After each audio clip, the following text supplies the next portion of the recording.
Buenas tardes a todos y todas. Bienvenidos a esta conferencia denominada Certificado Único de Discapacidad, su tramitación y renovación, que está a cargo de la doctora María Silvina Mattioli, abogada egresada de nuestra queridísima Facultad de Derecho. Es profesora universitaria y además posee un posgrado en discapacidad. A las personas que se conectan por primera vez a las actividades que organizamos desde la Secretaría de Extensión, me presento, mi nombre es Ariadna Rapoport, soy subsecretaria de Bienestar Estudiantil, y les comento un poco la dinámica de cómo va a ser esta actividad en el día de hoy. La doctora Mattioli va a estar exponiendo con soporte de PowerPoint, en el cual ustedes, si lo desean, van a poder acceder al material que ella está compartiendo, siempre y cuando nos envíen un mail a partir del lunes que viene. Si ustedes quieren el material que la doctora comparte, lo pueden recibir, pero tienen que solicitarlo vía email. Luego, durante la charla, vamos a compartir en el chat un link de asistencia en el cual ustedes deberán completar con sus datos para poder recibir el certificado. Así que si tienen alguna duda o consulta, se pueden contactar conmigo o con el usuario C. Alasia, que estamos haciendo la asistencia técnica a la doctora Mattioli. Con respecto a las preguntas se realizan por el chat y no se habilitan los micrófonos. Así que si alguna persona desea hacer alguna consulta o algo, lo hace a través de chat, y al finalizar la disertación de la doctora Mattioli, se le harán las preguntas. Desde ya, Silvina, muchísimas gracias por estar hoy, este viernes nublado. A todos ustedes también por estar hoy acá acompañándonos de manera, no sabemos de qué parte del país, pero de muchas partes del país. Así que les agradecemos por todo. Y bueno, Silvina, te escuchamos. Muchas gracias, Ari, No, de muchas nada. gracias por la presentación.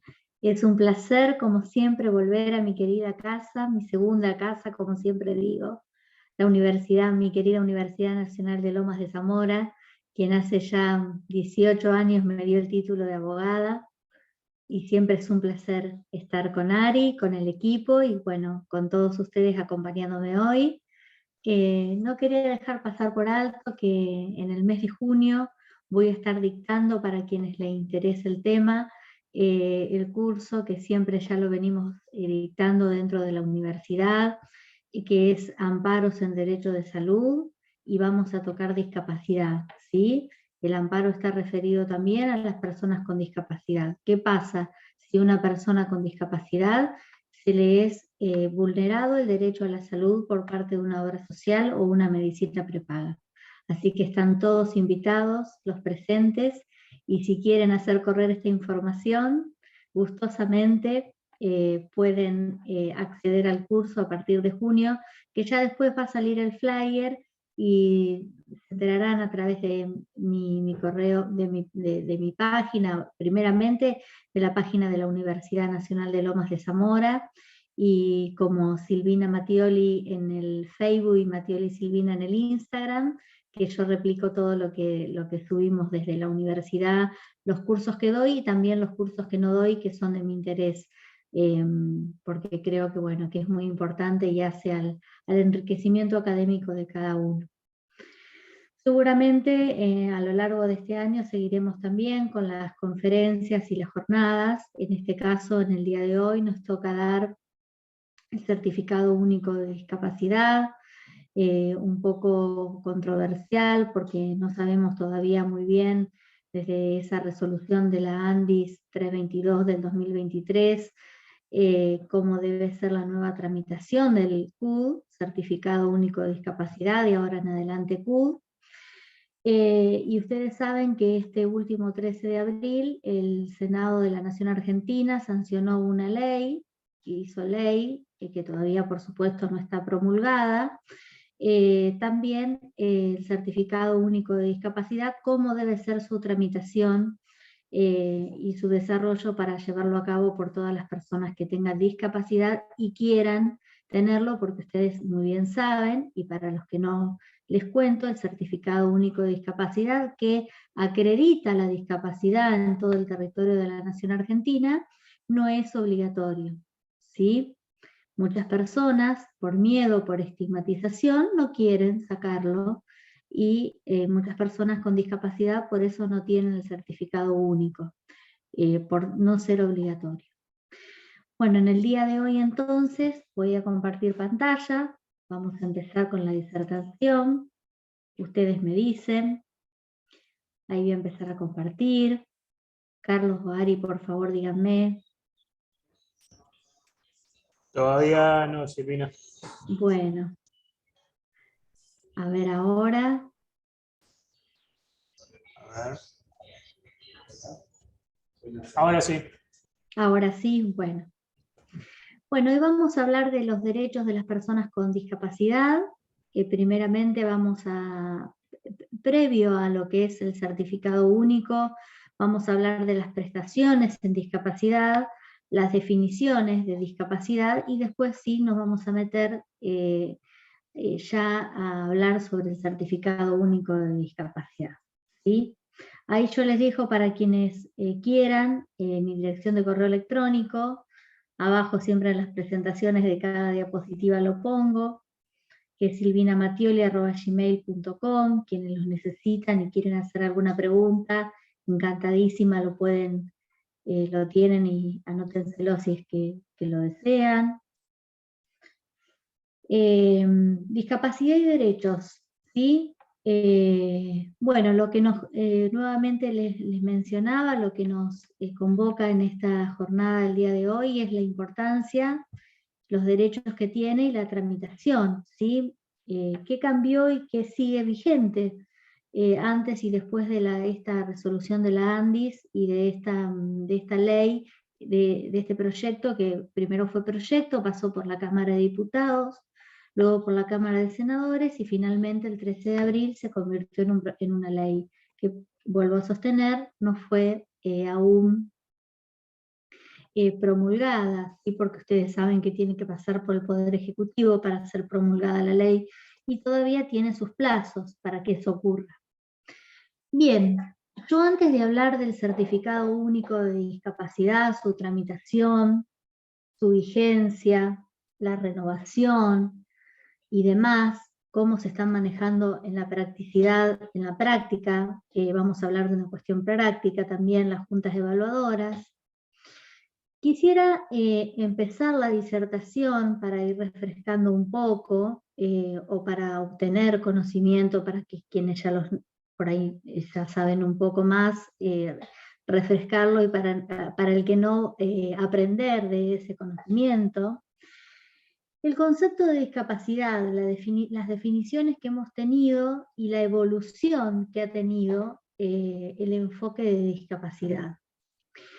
Es así que el concepto de discapacidad que va a tomar la Convención sobre los Derechos de las Personas con Discapacidad, que ustedes saben que tiene rango constitucional a partir de la reforma de 1994 en el artículo 75, inciso 22, esa definición va a ser de la clasificación internacional del funcionamiento de la discapacidad y de la salud, aunque hay que mencionar que el concepto ha ido desencadenando varias acepciones. Fíjense ustedes que desde el año 1980, donde la Organización Mundial de la Salud publicó la Clasificación Internacional de Deficiencias, Discapacidades y Minusvalía, que la denominamos IDIM. En este documento se entendía como discapacidad el portar una deficiencia para desarrollar una actividad determinada dentro de la normalidad para una persona, ¿sí?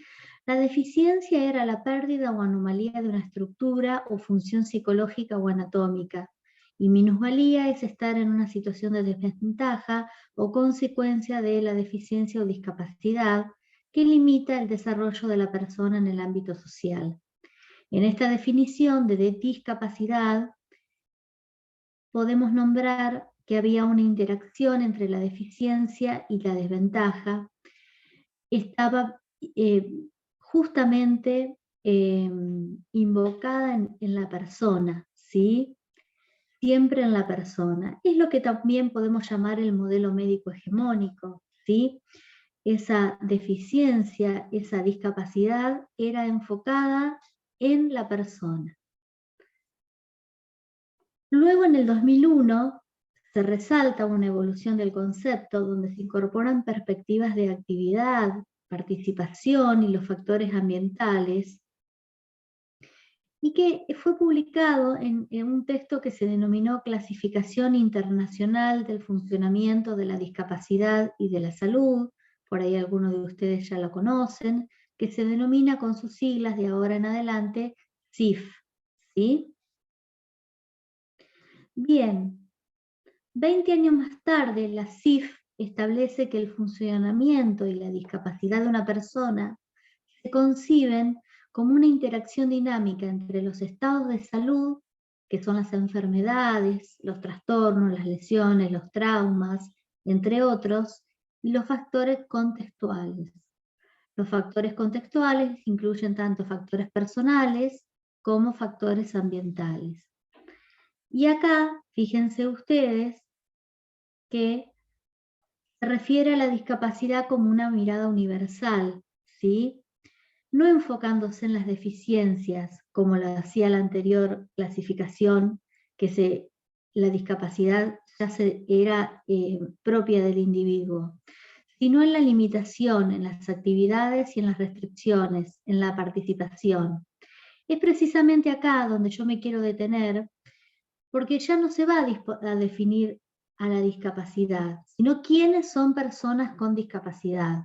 Las deficiencias son ahora las barreras que le impiden a la persona con discapacidad la interacción en su vida social, y ese es un enfoque precisamente social del concepto, desterrando por completo otras miradas desde a la persona se la considera como un enfermo, ¿sí?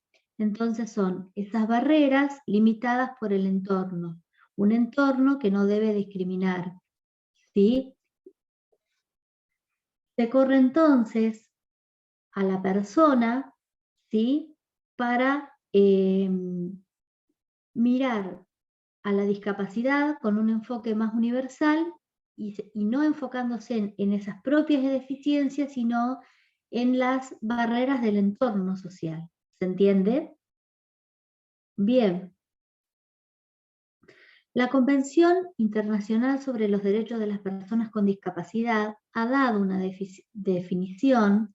Ustedes saben que fue aprobada en el año 2006 por la Asamblea General de Naciones Unidas y en la Argentina en el año 2008 por la Ley 26.378, que fortaleció el concepto de persona con discapacidad al mencionarlas como portadoras de derechos y obligaciones como cualquier otra persona.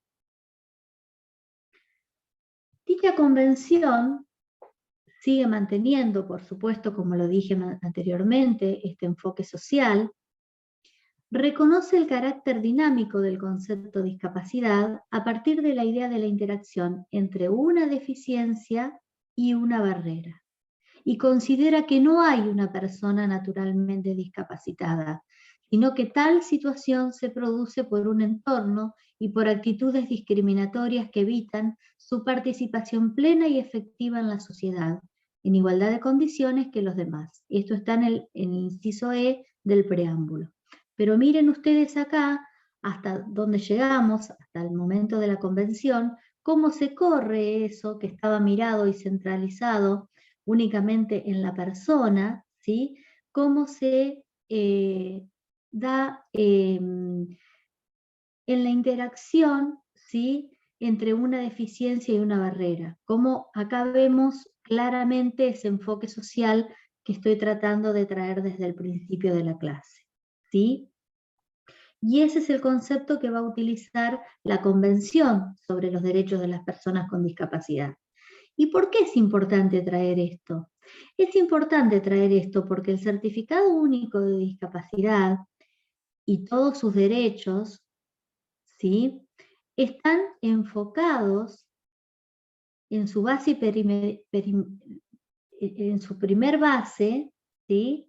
Dentro de lo que es la convención y la definición social de discapacidad, ¿sí? Por eso es tan importante tener presente y refrescar estos conceptos antes de meternos en hablar en lo que es el certificado único de discapacidad y cuáles son sus derechos y qué prestaciones otorga y cómo hacemos la tramitación, ¿sí?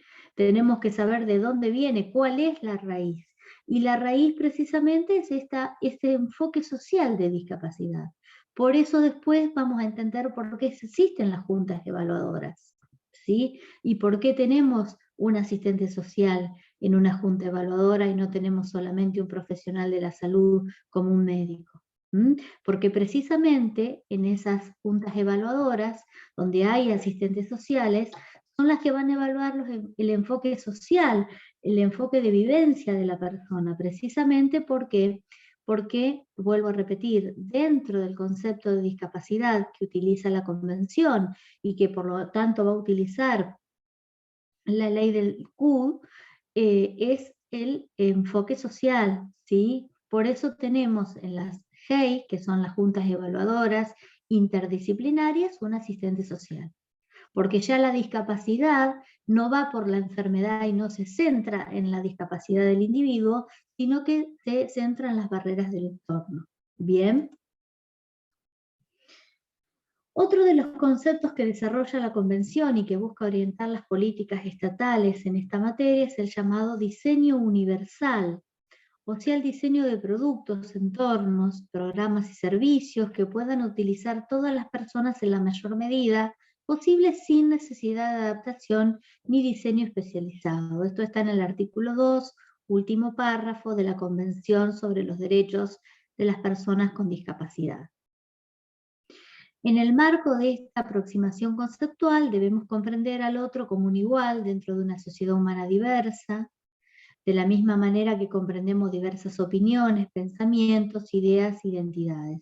Esto es algo que me corresponde, que es una opinión personal, ¿sí? Comprender al otro como un igual, ¿sí? Bien, en una sociedad justa y equitativa. Bueno, si tendríamos que hablar sobre el marco normativo sobre discapacidad, y ahora sí ya empezamos de a poquito a abrir las puertas del certificado único, decimos que la protección de las personas con discapacidad tiene rango constitucional a partir de la reforma de 1994, ¿sí? Así la Constitución Nacional establece lo siguiente cuando refiere a las atribuciones del Congreso.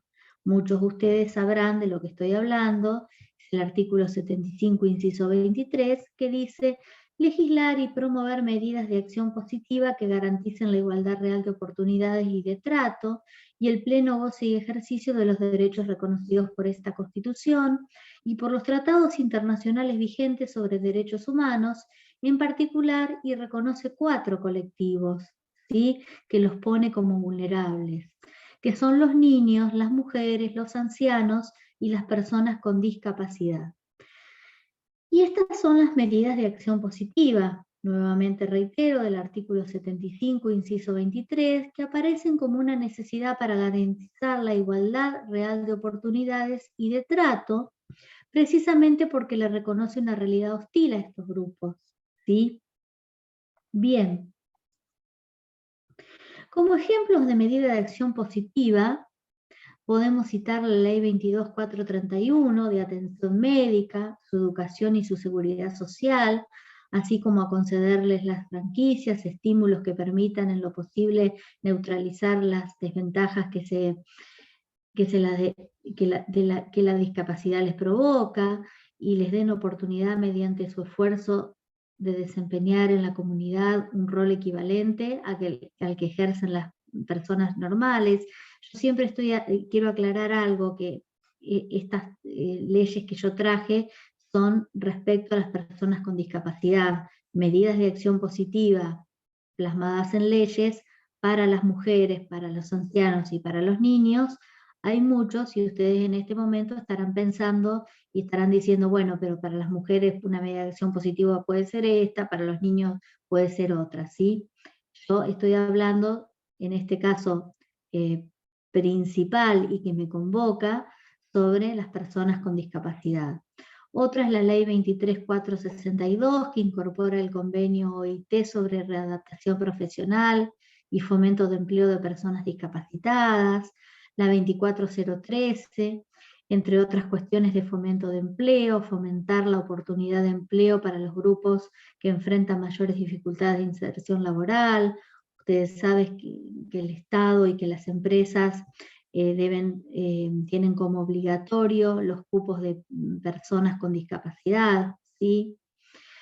La ley 24901, cuyo objetivo en el artículo número 1 está expresamente plasmado, instituye un sistema de prestaciones básicas de atención integral a favor de las personas con discapacidad, contemplando acciones de prevención, asistencia, promoción y protección, con el objeto de brindarles una cobertura integral a sus necesidades y requerimientos.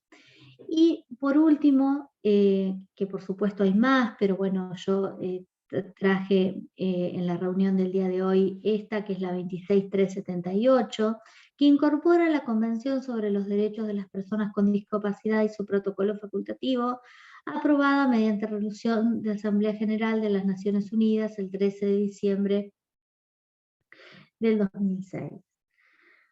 Luego tenemos los documentos y tratados internacionales de derechos humanos del 75, inciso 22 de la Constitución Nacional, la Convención sobre los Derechos de las Personas con Discapacidad, la más nombrada y usada por todos, que entra dentro del rango de tratados internacionales de derechos humanos, ¿sí?, con jerarquía constitucional, nuestro Código Civil, ¿sí?, nacional, que involucra y hace aportes respecto a las personas con discapacidad, que por supuesto no es nuestro tema de intervención hoy, y las 100 reglas de Brasilia, que es una normativa que habla del acceso a la justicia de las personas con discapacidad, que tampoco nos convoca hoy. Ahora bien, quiero hablar sobre los antecedentes normativos del Certificado Único de Discapacidad. Y al analizar sus antecedentes normativos mencionamos la Constitución Nacional, que en su reforma del año 1994, en la segunda parte, en el título primero, capítulo cuarto, atribuciones del Congreso, el artículo 75, inciso 23, menciona expresamente a las personas con discapacidad, donde, recién lo mencionamos, ¿sí?, ordena al Congreso dictar medidas de acción positiva que promuevan la efectiva igualdad de oportunidades. Por ello, que se van a sancionar normas como las leyes 22.431, la 24.901, la 25.504. Entre las leyes provinciales existen las que otorgan sus respectivos certificados de discapacidad, ahí lo tienen muy claro, tiene vigencia en los respectivos estados, de acuerdo a la decisión prevista por el sistema federal de adherir o no a la ley federal, ¿sí? Nacional, perdón. Ustedes saben que nuestro sistema de gobierno es un sistema federal, y bueno, cada provincia adhiere o no, que nuestro territorio argentino, todas las provincias adhieren al certificado único. Y el artículo 10 de la ley 24.901 define que la discapacidad deberá acreditarse mediante un certificado único de discapacidad, el cual es establecido por el artículo 3 de la ley 22.431. Bien.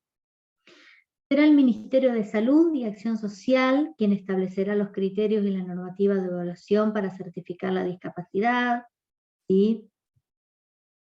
Esto sigue vigente. Ahora después vamos a ver el anexo 322 del 2023 que sacó la ANDIS, y con esta nueva ley sancionada el 13 de abril. El CUS se haya arreglado mediante la resolución del Ministerio de Salud, número 675 del año 2009, el cual tiene alcance en todo el territorio nacional y ha sido diseñado de acuerdo con los parámetros nacionales e internacionales vigentes, ¿sí?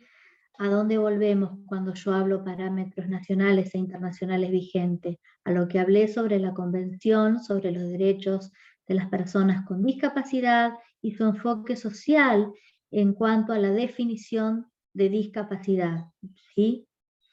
El proceso para su tramitación se realiza en los centros de salud pública que cada municipio designe, teniendo en cuenta la unificación de criterios de certificación de discapacidad en todo el país, a los efectos de ser considerado como un certificado de carácter federal y con validez en todo el territorio nacional, ¿sí? Esto es muy importante que ustedes lo tengan en cuenta. que es de carácter federal y que tiene validez en todo el territorio de la República Argentina. ¿Sí? Bien. Cuando hablamos del CUD, nos tenemos que referir a la ley 22.431 y vamos a hablar ya del anexo 322 del 2023, que ustedes saben que es un anexo que saca la Agencia Nacional de Discapacidad, denominada ANDIS, ¿sí? Y que va a decir que el CUD es un documento que acredita la discapacidad en todo el territorio nacional. Bien, la tramitación, dice esta resolución, que es muy importante destacarla, pero también es importante referirnos cómo se están manejando las juntas evaluadoras en cada municipio dentro del ámbito de la provincia de Buenos Aires y también dentro del ámbito de la capital federal, que no es tanto como dice el anexo 322, sino que hay algunas diferencias y por ahí si ustedes son personas con discapacidad o han tenido que renovar el CUD o han tenido que ir en estos días o en estos meses, han visto que posterior a este anexo 322, las juntas no están coordinadas con lo que dice este anexo, ¿sí? Y ahora les voy a explicar el porqué a la finalización de la charla. Pero igual me interesa que ustedes sepan esto, porque esto sí se estableció, se estipuló, y la agencia da un cierto sentido a esto. Y dice la resolución 322 que la tramitación será a través de una plataforma digital que permitirá agilizar y simplificar este proceso, ¿sí? Porque ustedes se acuerdan que quienes íbamos a tramitar, a mí me toca porque yo tengo un familiar con discapacidad y quien lo tiene o no, igual, se lo comento, el que sí lo tiene o le ha tocado en carne propia sabe que lo hacíamos de manera presencial, que era muy engorroso hacerlo, y ahora dice que va a permitir agilizar y simplificar este proceso. Este nuevo esquema va a coexistir con la posibilidad de iniciar el trámite a través del contacto directo con las juntas evaluadoras interdisciplinarias, de ahora en más se van a denominar GEI, que corresponda. ¿Qué derechos otorga el CUD? Prestaciones al 100%. Ténganlo en cuenta esto, por favor, que es muy importante. Prestaciones al 100% de tratamientos, equipamientos, insumos, medicamentos, prestaciones de apoyo, dispositivos de inclusión sociocomunitaria, entre otras que requiera el titular del CUD, ¿sí? Al 100%. Derecho al transporte, ¿sí? Solos o con un acompañante, presentando el certificado único de discapacidad. Si ustedes lo ven, yo muestro en la cámara, por ahí muchos lo conocen, este es un certificado de discapacidad. Bien, en este certificado de discapacidad establece la discapacidad que tiene la persona, si tiene derecho al transporte, y la codificación, ¿sí? Que ustedes van a ver, no sé si en alguno tiene alguno lo reconoce o tuvo la oportunidad de verlo, están hechos en un papel moneda, ¿sí? Es como un documento nacional de identidad para la persona, si se extravía se debe denunciar su extravío. Este certificado único de discapacidad va a certificar la discapacidad de la persona arriba y después va a tener una codificación, ¿sí? La codificación va a ser por letras y números abajo. Esa codificación, ¿saben de dónde nace? De la CIF, ¿sí? De la CIF que nosotros vimos de la Convención sobre los Derechos de las Personas con Discapacidad. Y luego los firmantes de la Junta Evaluatoria, muchos abajo, recortan esa parte donde hay una tijerita, acá hay una tijerita acá abajo, muchos lo cortan, doblan esto, ¿sí? y lo plastifican y lo llevan como si fuera un documento. Y si no, hay quienes lo llevan en un folio así, que no es necesario recortar esto, pero cada uno lo puede hacer como quiere. Puede recortar esta parte donde hay una tijerita, ¿sí? Bien, esto es como si fuera un DNI para la persona, ¿sí? Si se extravía hay que denunciarlo, se tiene que pedir uno nuevo, ¿bien? Bueno, se los muestro por quien no, por ahí nunca tuvo la posibilidad de ver en vivo y en directo, diríamos, un certificado único de discapacidad. Espero que se note bien y que lo puedan ver. Este es el certificado único de discapacidad. Así se expide. Bien. Así que decíamos, de los derechos que otorgaba, las prestaciones al 100%, ténganlo en cuenta, por favor, eso porque es muy importante. El transporte, también de manera gratuita para él y para la persona con discapacidad, y a veces para un acompañante. Las asignaciones económicas derivadas del certificado único de discapacidad, y otros trámites como exención de pagos de peajes, impuestos municipales, patentes, entre otros. Es decir, ustedes van con este certificado único a su municipio y le hacen una exención de impuestos. Tramitan la exención del pago de peajes. Si tienen un vehículo automotor, pagarán menos patentes. O no pagarán, porque la exención de la patente es total. Es total.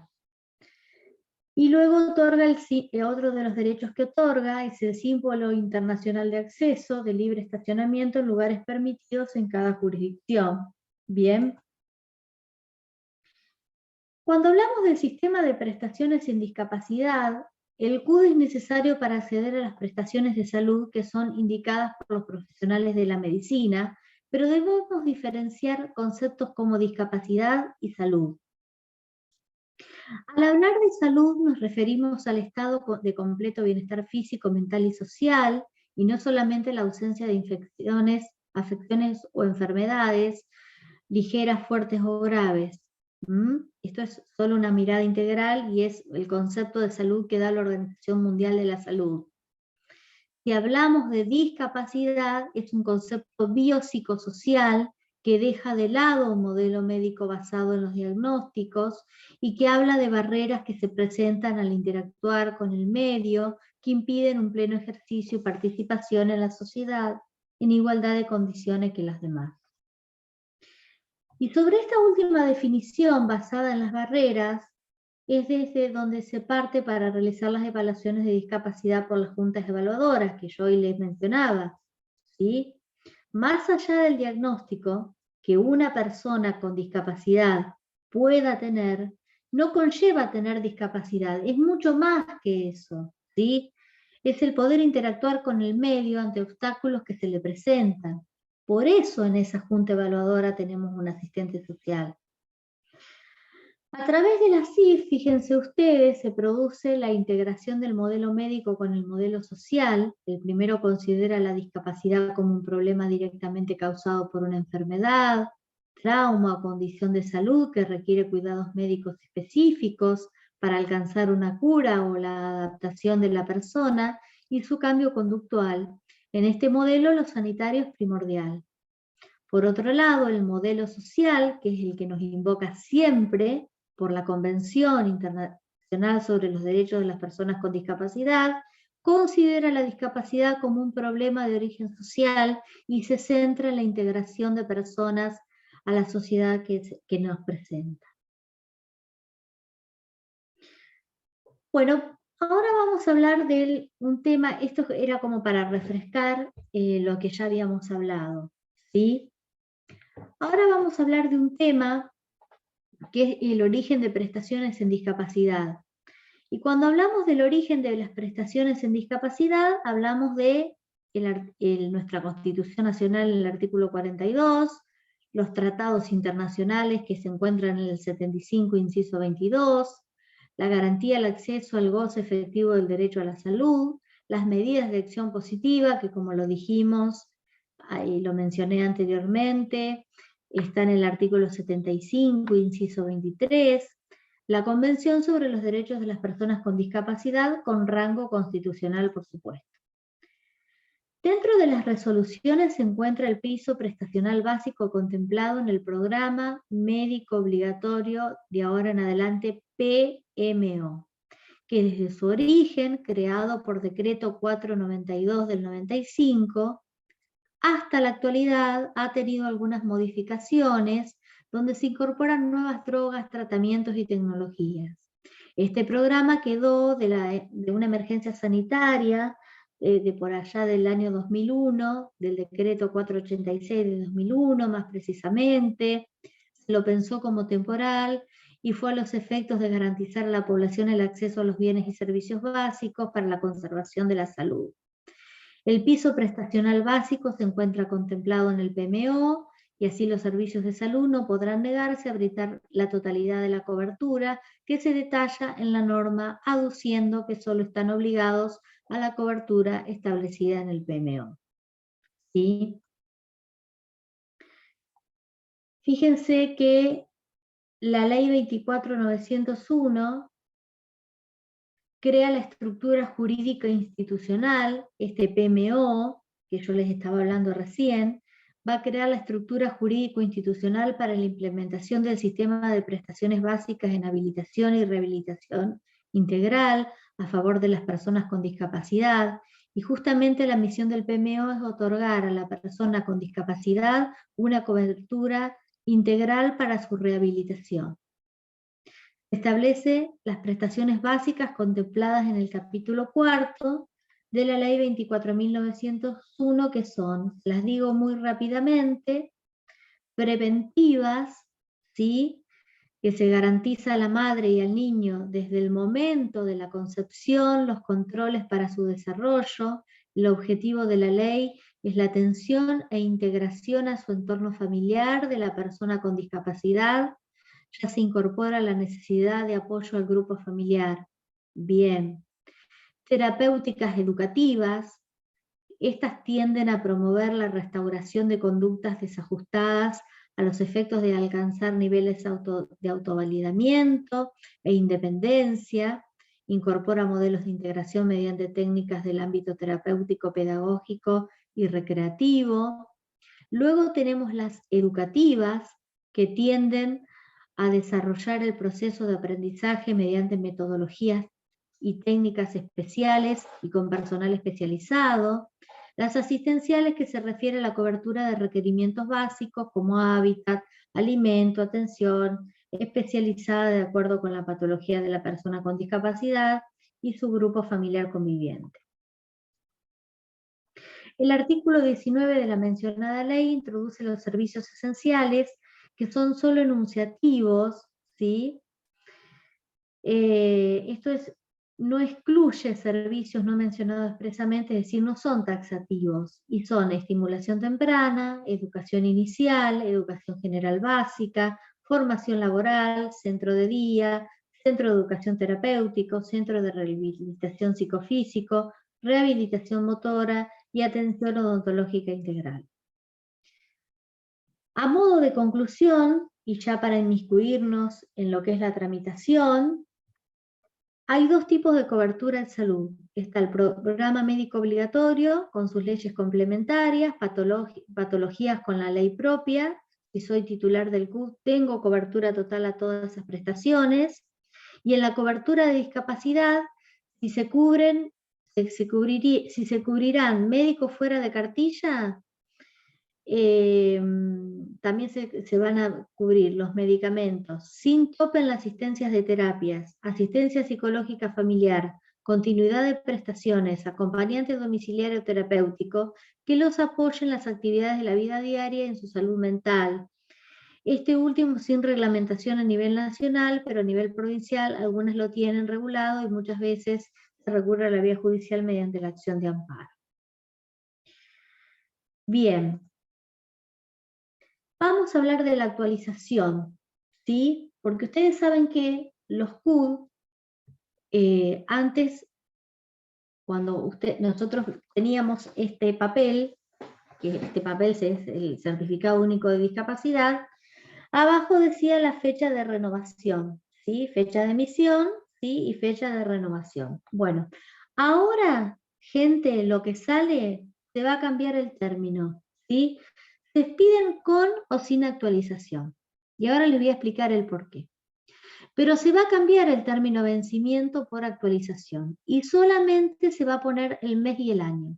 Anteriormente se ponía día, mes y año, ¿sí? Entonces ahora no, ahora se cambia el término de vencimiento por actualización, ¿sí? No se pone más vence, sino que se actualiza.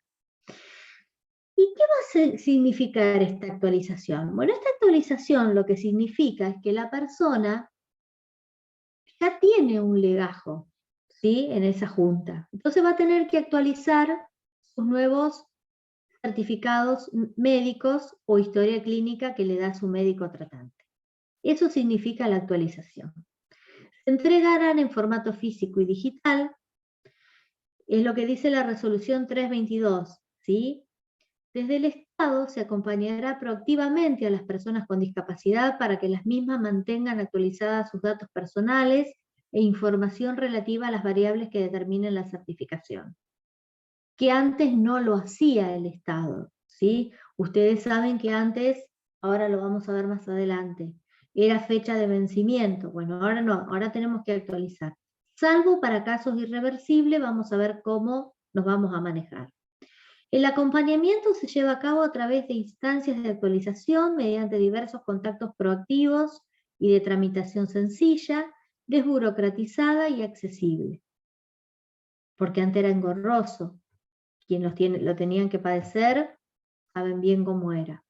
En el caso de que la persona certificada no se haya vinculado con el Estado para actualizar su información en un plazo determinado, se contemplará un periodo de gracia de 4 meses en el que se garantiza la continuidad prestacional y de acceso a derechos y servicios derivados del CUD. Se inicia gratuitamente, ustedes van y lo inician de manera gratuita, ¿sí? En cualquier lugar de su comuna, de su municipio. Deben presentar el DNI, completar planilla de CUD, certificado médico no mayor a 1 año, expedido por médico tratante, que contemple diagnóstico, estado actual y resumen del estado de salud. Si es menor, van a tener que acompañar la partida de nacimiento y el DNI de progenitores, y deberá llenarse una declaración jurada donde la persona se compromete a mantener información actualizada de sus datos personales, contactos y asistir a las instancias de actualización que eventualmente se determinen. ¿Cuál es el objetivo que establece la ANDIS al mencionar la resolución 322? Simplificar el acceso a poseer el derecho del CUD a los ciudadanos. Ello en el marco de un plan integral de promoción, mejoramiento y fortalecimiento del CUD. Teniendo en cuenta que la discapacidad debe ser comprendida. Y fíjense cómo nos retrotraemos ahora al concepto de discapacidad que dijimos que hablamos hoy. Teniendo en cuenta que la discapacidad debe ser comprendida desde un enfoque dinámico y multidimensional que resulte de la interacción de la condición física, mental, intelectual y sensorial con las barreras actitudinales y materiales del entorno, que eviten la participación plena y efectiva de la persona y en condiciones con las demás. Se vuelve imperioso el acompañamiento del Estado a la persona con discapacidad, previendo instancias de contacto y actualización proactivas y eficientes. Por lo que, producto del plan citado, compuesto por una mesa interdisciplinaria que hace eco de los reclamos del colectivo de las personas con discapacidad, se impulsa una nueva lógica de vinculación entre el Estado y las personas con discapacidad a través de un relacionamiento ágil, simplificado, accesible y desburocratizado que permita garantizar a la persona con discapacidad el acceso a los derechos, servicios y prestaciones derivados de la obtención del CUD. El Estado va a acompañar a la persona con discapacidad en todo su curso de vida, atendiendo a sus necesidades específicas y orientando dicho acompañamiento de modo eficiente y permitiendo asegurar el acceso efectivo a los derechos, prestaciones y servicios derivados de la obtención del CUD. Para esto se implementará una dinámica proactiva de vinculación del Estado con la persona con discapacidad a través de 3 formatos: simplificada, ágiles y accesibles.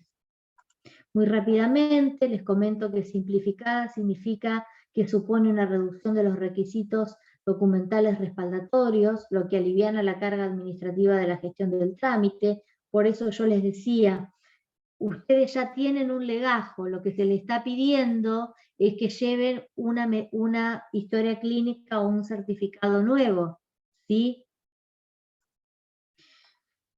Ágiles, porque como consecuencia del fortalecimiento de las estructuras de certificación y la simplificación de los procesos, se optimizan los tiempos de vinculación del Estado y de la persona con discapacidad y los tiempos de respuesta a solicitudes y demandas. Y accesibles, se implementará una metodología de interacción del Estado con el ciudadano que pondrá a disposición la multimodalidad posible de las vías de comunicación: contacto y abordaje territorial actual, plataforma de mensajería instantánea, aplicaciones móviles, plataforma web, operativo territorial local, a los efectos de facilitar el vínculo. Bien, se puede dar suspensión, esto es un parámetro nuevo, es un punto nuevo que antes no lo teníamos. Se puede dar suspensión en el caso de silencio o inactividad de la persona, se lo notifica, y si en 30 días no hay respuesta se le suspende su CUD, ¿sí? Que antes esto no estaba. ¿Y cuáles son los efectos de la suspensión? No afecta a la titularidad, ¿sí? Yo siempre voy a ser titular de certificado de discapacidad porque tengo esa discapacidad desde el enfoque social, no ya desde el enfoque médico, sino que interrumpe temporalmente derivados de la certificación, incluyendo las prestaciones. Se deja sin efectos la suspensión cuando se contacto y se concreta la actualización. Bien. Actualmente, para terminar, ¿cuál es el lineamiento de las juntas evaluadoras? De donde yo vivo y de donde viven ustedes, y seguramente si alguno tuvo que ir, seguramente lo va a poder certificar igual que yo, que también lo certifiqué. Las juntas evaluadoras interdisciplinarias prosiguen la etapa actual certificando con la normativa vigente, ¿sí? Con la que se venía haciendo antes, pero con la particularidad de que ya en el certificado único de discapacidad no dice más vencimiento, sino que dice actualización con mes y con año. El procedimiento de evaluación continuará como siendo presencial y puede ser virtual en algunos lugares. La virtualidad, recuerden ustedes que empezó con la pandemia, en los ámbitos que los requiera. Cuando el caso cumpla con todos los requisitos, indica otorgar el máximo de vigencia establecido en la actualidad. ¿Esto qué significa? Hay casos, requisitos, significa el punto C, que hay casos irreversibles. Cuando hay casos irreversibles de discapacidad y se cumplen esos criterios de lo que es irreversible en discapacidad, se otorga por el plazo máximo de 10 años. ¿Sí? En pediatría, para los casos con causa básica irreversible, se otorga el máximo de 5 años, siendo potestad de la Junta establecer la fecha de actualización en cada caso. Siempre en pediatría, para los niños, niñas o adolescentes, siempre es inferior el plazo, ¿sí? ¿Por qué? Porque el niño, ustedes recuerden que tramita una escolaridad, dentro de salvo que sean casos irreversibles, ¿no? Pero si no se otorgan por plazos inferiores. ¿Por qué? Porque la discapacidad puede ir disminuyendo y pueden ir alcanzando otros logros. Y en todos los certificados tendrá la identificación de actualización mes y año, como ya les mencioné. ¿Sí? Bueno. Es decir, nosotros, ahí dejé de compartir pantalla, es decir, nosotros tenemos esta resolución de la ANDI, la 322 del año 2023, la tenemos presente, pero también debemos mencionar que el Senado sanciona, la ley donde dice que los certificados de discapacidad se van a otorgar con o sin vencimiento, ¿sí? Entonces, es como que hay no quiero decir la palabra enriedo, pero como que no hay una coincidencia entre la resolución 322 de la ANDIS, también lo que establece la sanción de la ley, y que en la actualidad se están manejando con la vigencia como se venían manejando, ¿sí? Con la particularidad de que ya no va a ser más vencimiento, sino actualización, y que la actualización va a requerir en presentar actualizaciones que yo tenga, ¿sí? Si es irreversible, se me otorgará por 10 años de vuelta, o por 5 años, depende de la edad que yo tenga, ¿sí? Pero si no, va a ser actualizable. Es decir, voy a llevar solamente lo que yo tenga, es decir, no voy a llevar el legajo completo como tenía que hacerlo antes. Antes, cuando yo lo tenía que se me vencía el 3 de agosto del 2023, tenía que llevar todo de vuelta. Bueno, no, ahora voy a tener que llevar solamente el último estudio, que no tiene que tener más de un año, para no completar el legajo. Y eso hace también a una agilidad. Por eso veíamos que la ANDIS nos hablaba de la agilidad, de la simplificación y demás, ¿sí? Esa sería como la pequeña diferencia, o la gran diferencia, porque no llevar un legajo entero es bastante importante, y desburocratiza un poco toda la situación. Así que bueno, son 17:03, no sé si tienen alguna pregunta, creo que la charla dura 1 hora, no los quiero cansar. Sí, Silvina, tenés 2 preguntas. Bueno, adelante. Luis Vélez, cuando tienen un certificado con curatela, Sí. que ya lleva varios años, ¿está exento? No, para nada, bajo ningún tipo, no, lo tiene que hacer la renovación, es decir, no la renovación, la actualización, ¿sí?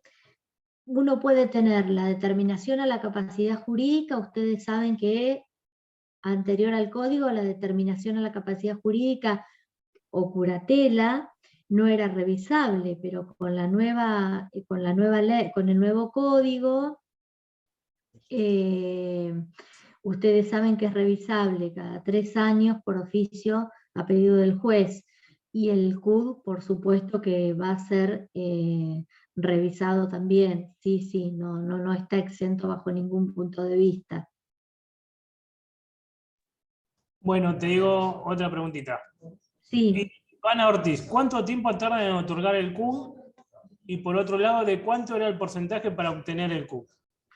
Y mira, cuánto tarda no te lo puedo decir en realidad, porque depende de cada comuna, ¿sí? Yo vivo en una comuna chica, y por ahí acá en 60 días, 120 días, pero cuánto tarda es a criterio de la Junta, ¿sí? Y a criterio de cada municipio el plazo. Y no me acuerdo la otra que era. Bueno, ¿cuánto tiempo tarda en otorgar el CUB? ¿Y de cuánto era el porcentaje en obtener el CUB?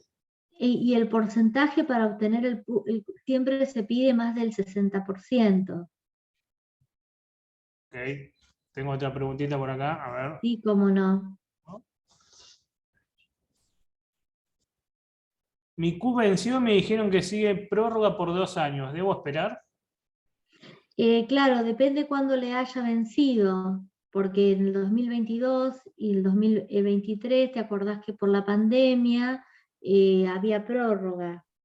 Sí, en ese caso tiene que esperar. Sigo con las preguntitas, hay 2 más, creo. Sí, tranquilo, sí. En los municipios comunas, ¿me asesoran sobre los estudios que debo presentar? Siempre, sí. Ustedes cuando vayan, ahí les van a dar todos los formularios y les van a decir todo lo que tienen que presentar. Sí. Las juntas están para eso. Bueno, en caso de presentar todos los papeles, ¿cuánto tiempo se debería esperar el llamado de la Junta Evaluadora? ¿Y en qué caso correspondería interponer algún otro recurso? ¿Cuál y ante Miren, de vuelta les digo, las juntas evaluadoras dependen de cada municipio. Yo vivo en un municipio muy pequeño y acá están llamando a los 60, 90 días, pero depende de cada municipio porque hay lugares que están abarrotados de trámites, y más con las prórrogas después del año 2020 de la pandemia. O sea que eso depende de cada municipio. Otra pregunta? Si la Junta Médica no pone acompañante, ¿cómo se cambia esa decisión? Se puede llegar a hacer una nota formal ante la Junta Médica, pero más que eso no, porque la Junta evalúa por qué no pone acompañante. Es decir, va a ver todos los certificados médicos, la historia clínica, y va a dar una codificación que la traemos de la CIF, como ya lo mencioné. Y bueno, por algo la Junta no pone un acompañante, pero de todas maneras se puede pedir por nota una explicación del por qué no pone acompañante. Bueno, Silvina, no hay más preguntas. Bueno, muchas gracias. Muy agradecida por haberme escuchado a todos y a todas en esta tarde. Bueno, gracias. Hasta luego, nos veremos en la próxima, Silvina. Bueno, Carlos, muchas gracias y los espero para el curso de amparo y discapacidad. Bueno. Bueno, que sigan muy bien. Hasta luego. Adiós.